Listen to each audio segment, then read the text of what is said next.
1. I worked as a seasonal cashier and stocking job at one of the many cheap dollar-type stores here in the US. This was my first actual job, but I had been doing quite well despite my really bad anxiety. This took place a few days before Thanksgiving. Fresh off of my usual 15-minute break for the day, I walked out of the back room and made my way to clock back in to finish my shift. I stop when I hear an older lady, who I will refer to as customer or C, trying to get my attention. I let her know that I need to clock in as I just got off my break, but I will be glad to help her in just a moment. Knowing my management, I would have gotten in trouble if helping her before clocking in, as they are very precise and picky about times. I clock in and make my way back to where C had been, but I don't see her anywhere. I look around the nearby aisles to no avail, so I head back to my register as my coworker needs to go back to stocking shelves. All seemed fine and things were going smoothly until C suddenly enters my line. I give my usual customer service smile as I start to ring up her items. "Hello, did you find everything all right today?" C didn't hesitate to immediately start barking at me.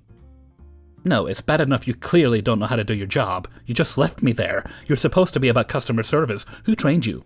Why can't you do your job?" "I'm really sorry, ma'am. I had to clock in before helping a customer on the sales floor. It's just part of our store policy." I should note I was actually starting to choke up here. I probably got a bit red in the face too. With my anxiety, I easily crumble under confrontations like this. C almost looked like she was standing even taller, as if she thought her putting me down was a good thing. "Well, they need to retrain you. I came here looking for black serving plates for my Thanksgiving dinner. You have none. Is that the only place for party plates?" She vaguely motions towards the back of the store. "Yes, ma'am, we just don't carry any black serving plates. I'm sorry, I can double check with my manager in case I'm wrong if you'd like." C tapped her card against the counter as I finished ringing up her items, giving me this death glare. No, my Thanksgiving theme will just have to be ruined." I get the last of her items bagged, watching the register screen as I do my part of C's transaction. Just trying to keep myself together while apologizing again, but she wasn't done yet. I glance to my line, and the two people behind her are having none of her attitude, but they say nothing. C's face starts getting red, and she even crosses her arms in a huff. "Another thing, do you have any large party gift bags for adults?" "I'm sorry, I'm not sure what you mean." "You have gift bags themed for kids, why not adults? Where can I find some?" "I'm sorry, ma'am, I've never seen any bags like you're describing, and we only carry what we currently have back there." "Well, you should tell your manager there's absolutely no reason why you can't have any decorated bags themed for adults." "I can call my manager down if you'd like to tell them." "No, you need to do it. Call them." As I hand C her receipt, I give in and call for my manager over the intercom. A coworker ends up coming down and tells me my manager is in a conference call in the office, so she's unavailable.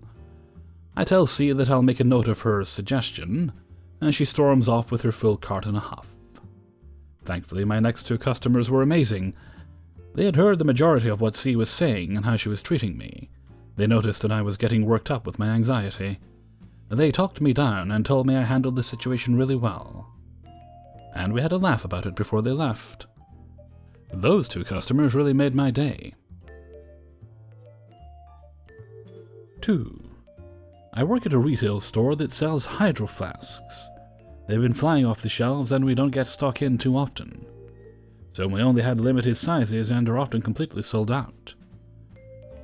This day a woman came in and comes right up to the till where I and my coworker were working. I greet her and ask if there's anything I can help her with.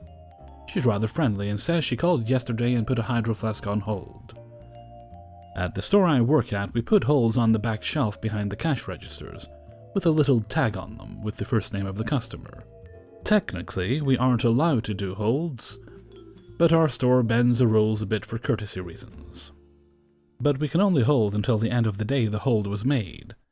So already I know this isn't going to end well, since the item would have been put back at the end of the shift the day before.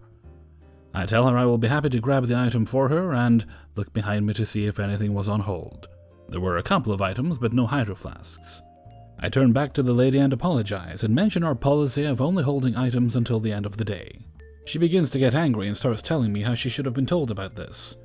"I'm very sorry you weren't informed of this. We are supposed to let you know of our policies when we place an item on hold, so I am sorry this was missed in your conversation. Do you remember who you spoke to yesterday? They might be working today and can help get this all sorted out. This is ridiculous. I should have been told. And he never said their name. This strikes as a red flag. We are required to answer phones with the following script. Store name on 8th Street. Give your name. How may I help you? It becomes second nature to answer phones like this, and rarely do we not mention our first name. Back to the conversation. No worries, ma'am. Which product did you place on hold? I can check the shelves in the back for you. A light blue hydro flask. One of the big ones. Now, I know we don't have any 40-ounce hydro flasks and haven't for a long time. These are the ones most popular with kids, so they are sold out in September, and we haven't gotten a shipment of hydro flasks in since the summer. Secondly, we have never carried the light blue color. We have only carried the boring color, like black, forest green, yellow, and once in a blue moon, white. Any cashier who answered the phone would know this. Still, check the stock in our inventory, and let the lady know that we would be unable to put the item on hold, as we are out of stock, and then refer her to our online store. So there is no way this item was ever put on hold for the lady. I'm so sorry, ma'am. We have never carried the light blue hydro flasks at this location. We are currently out of all 40-ounce sizes as well, but we have a couple 18-ounce bottles if you'd like. I called yesterday. It was put on hold for me. My daughter's birthday is tomorrow, and I had finally found a gift for her. I had been calling around the city, and everywhere is sold out but here.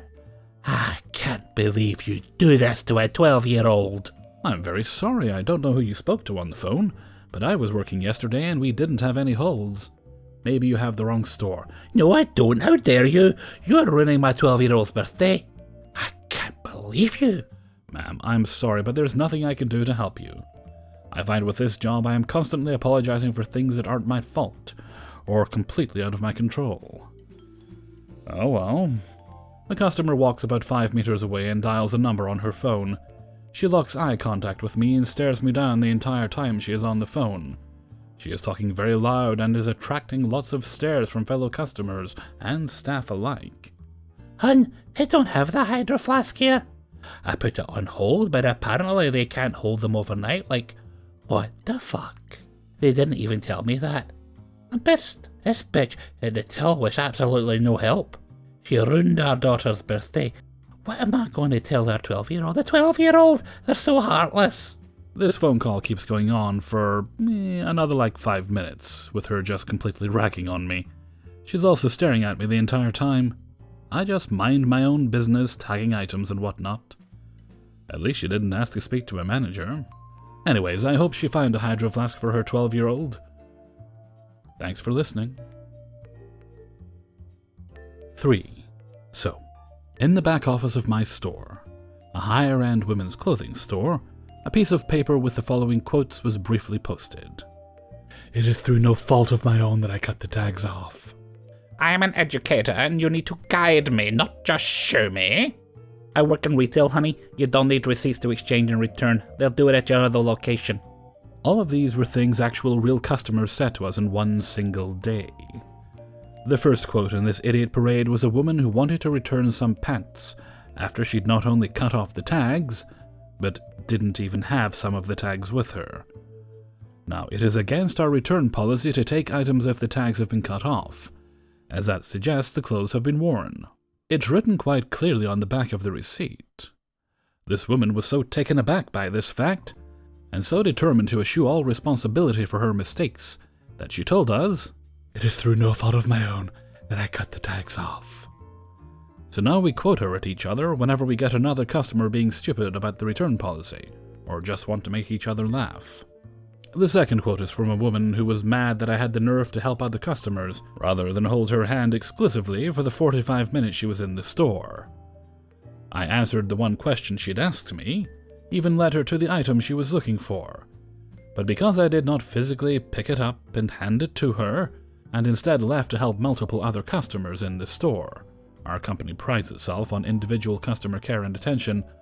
I suppose I am lazy and slothful and other fancy words for not doing my job.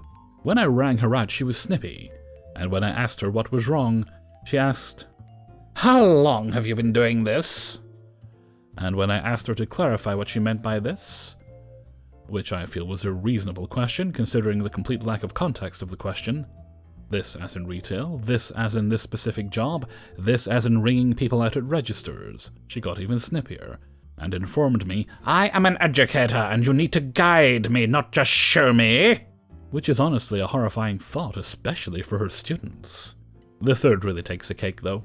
She was trying to return a pair of leggings with no tag, no receipt, no proof of purchase of any kind. Apparently they are a gift, purchased at one of our other locations, and the assistant manager spent about an hour trying to explain in increasingly simple terms to an increasingly furious idiot that our computers physically cannot process a return without some proof of purchase, before she informed us that, "I work in retail, honey. You don't need receipts to exchange and return. They'll do it at your sister location." She then determined the AM's name, made her write it down, hilarious because it's 3 letters and maybe 2 variations in possible spellings, and left in a huff. We immediately called our sister location and warned them, just in case she actually went through with it. An hour or so goes by, and the AM who dealt with her gets off her shift. Not long after, the store phone rings. The caller ID displays idiot number 3's very unique name, which we know because she was up until this point a frequent customer, and not one we've ever particularly enjoyed having in our store. Answer the phone. "Thank you for calling. Give the company name, the location, say who I am. How can I help you?" "Is the AM there?" "No, she's off work right now." The conversation trails into an awkward silence as I wait, baffled, and she waits apparently for me to ask who's calling, because her next words are, "This is corporate, and I need to speak to the AM." "We have caller ID." Click. But then, 45 minutes after that, she calls again, this time not pretending to be our corporate office, but herself after calling corporate, and being told she can have whatever she wants. 2 crucial errors in that lie. First, corporate would have called our store before she ever got off the phone with their representative to warn us of what was going on and their ruling. Second, God himself could come down and tell our corporate office to give this idiot everything she wanted, and they still wouldn't have done that. So we haven't seen her since.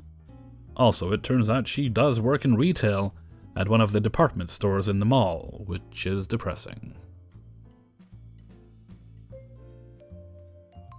4. First of all, this is not my story but my friend Debbie's. This also happened about 15 years ago, so details may be a bit hazy. Debbie worked the front counter at a local bakery, whose specialty was what they called football cakes. This was a basic chocolate cake with the logos of the 2 teams drawn in icing on it. They made these for the local high school games and some college and pro games. Since the Super Bowl is today, that's what reminded me of this. Debbie worked the front counter while the owner and his kids worked in the back, baking, decorating, etc. The only caveat was that you had to order these cakes at least 1 day in advance, though longer was better. The fridge in the back would get full, so they would put them in the display case in front with a sign that said reserved, not for sale. One day a lady came in and asked for a cake for the Iowa Hawkeyes-Minnesota Golden Gophers game later that day. I think about 2 hours until kickoff. Debbie asked what name she had reserved it under. The lady said no name, but she saw them in the display and she could have one of those. Debbie explained that those were all reserved and unless she had reserved one, she couldn't have one. The lady blew up and said she needed one right now and she knew the owner, and unless Debbie sold her one, the lady would get her in trouble, maybe even fired. The owner heard all of this and came up front and asked what was going on. The lady said that Debbie was being unhelpful and wouldn't sell her the cake. The owner asked if she had one reserved, and when she said no, he said, "I'm sorry, but we need at least a day reservation to make it." The lady again didn't like it and began yelling at him and saying that she knew the owner and she would have all their jobs. The owner gave Debbie a subtle wink as if saying, "I got this, just play along," and then said, "You know the old codger who owns this place? When you see him, tell him I'm sleeping with his wife and I'm sure she screams up my name during sex." Debbie said it took every ounce of self-control she had not to bust out laughing at this point. The lady said, I'm sure he doesn't want to hear that, and if you sell me the cake I want, I won't tell him." The owner said, "Tell him all you want, but you're not getting that particular cake. If you want another one, I'm sure we can find something else for you." The lady said, "No, I want the football cake. If I don't get one, I will tell the owner about you two and have you both fired." The owner finally gave up on his ruse and said, I am the owner. I've never seen you before, and with luck, I'll never see you again. Please leave my establishment." At this, Debbie lost what control she had and burst out laughing. When the lady turned to look at her, Debbie nodded vigorously as if to say, "Yeah, he is the owner." The lady then turned bright red and bolted out the door, never to come back. I miss that bakery. I used to get all my birthday cakes there. And when we went to go pick it up, the owner would come up front with a spoonful of whatever frosting he was making at the time for me, and tell my parents to reserve me the upper left corner piece because he had put a treat in it. Either a dollop extra of chocolate or a strawberry or something similar. When he retired, he gave the bakery to his children, 2 sons and a daughter. And the quality went downhill as they substituted his ingredients with the cheapest substitutes they could find. When he died a few years after that, it was said that he died after seeing how his kids ruined his bakery. 5. Hello everyone, my name is Gabe. Out of high school, I had to get a job fairly fast. College was not on the table due to health issues requiring immediate financing, and the military was out for the same reason.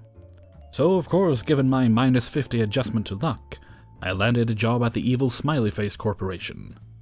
Though they've since ditched the smile, probably realizing that no one in their right mind smiles if they work there.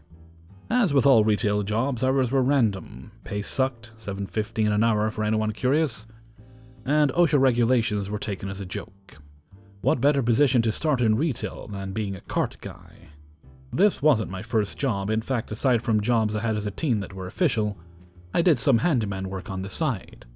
And so, as it goes in retail, your experience is needed to get the base-level job that no one wants. Now, I started this job in December of '07 in Ohio, which means it's cold out. I don't mind the cold.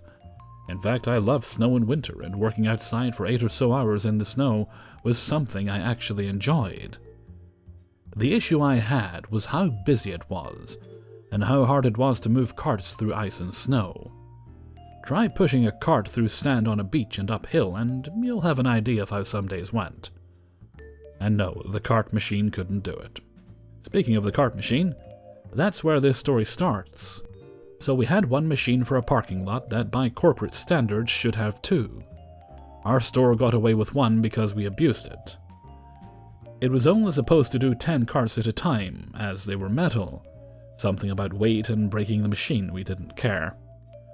We'd have 1 man on one side of the lot filling up the garden and hardline bays, and 1 on the other side doing grocery with the machine. Now, the parking lot was massive, and the lanes were rather large as well. They were big enough that you could park and pull out of a spot without hitting the cart machine or needing it to move, if it was in your lane. That's important to the story. So I'm fresh meat. New guy hazing had me on grocery with a machine.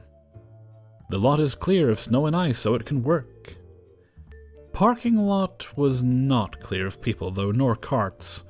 I am on the first aisle, stopping at each cart corral to gather the carts and put them on the machine. As cars drove past on either side and customers walked happily to and fro. Mindless, repetitive task for the win. As I'm entering the last corral closest to the front of the store, we started at the back of the aisles, I notice a car sitting behind the machine, headlights on, and it's just waiting. I'm not sure what for, so I keep doing my job, getting the carts in the corral ready to be pushed onto the already too massive load. I see a parking spot open to the right of the machine and figure the guy is waiting to get into it, but doesn't think he can with the machine there. Just as I'm about to exit the corral with the carts, the guy jumps out of his car, screams, "Move this effing machine!" and then proceeds to try and push it. Now, dear listener, I don't know if you've ever tried to push one of those machines when the brake is engaged, but it's not easy. It's even harder when there's a line of about 30 or so heavy metal carts on it. This man, we shall call him Small Angry Man, or Sam, thought that him, in his tiny stature, could move this thing. Sam had to have the parking spot, and had to prove himself by trying to push a machine that he had no business even touching. Now it's winter, the lot may be clear, but it's still wet and slightly slick, so his vain efforts were not aided by him slipping around. He, quite angry now, jumped back in his car and waited, while riding the tail of the machine.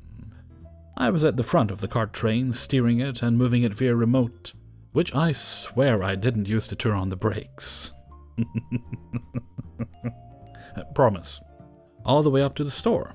He parks, gets out of his vehicle and storms through the front door yelling, "I'm gonna tell your manager and get you fired." I just shrugged. Didn't get fired or get reprimanded at all, or even spoken to.